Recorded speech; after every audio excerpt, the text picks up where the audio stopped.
Je vous explique les verbes to borrow et to lend en 2 minutes. C'est tout de suite après l'intro.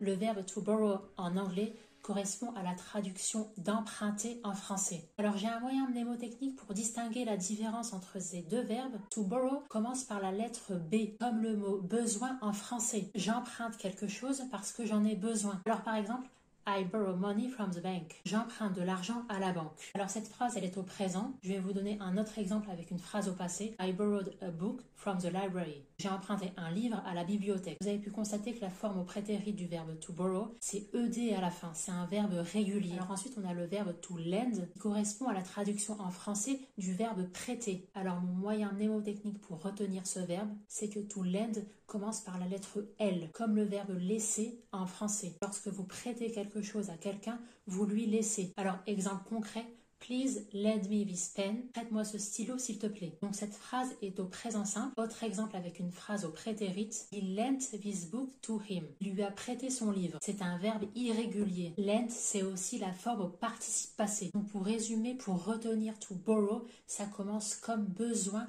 en français. Vous avez besoin de cette chose, donc vous allez l'emprunter. Le verbe to borrow est un verbe régulier, ed à la fin, au prétérit. Pour retenir to lend, ça commence par la lettre L, c'est quand vous laissez quelque chose à quelqu'un. La forme au prétérit et au participe passé de lend, c'est lent.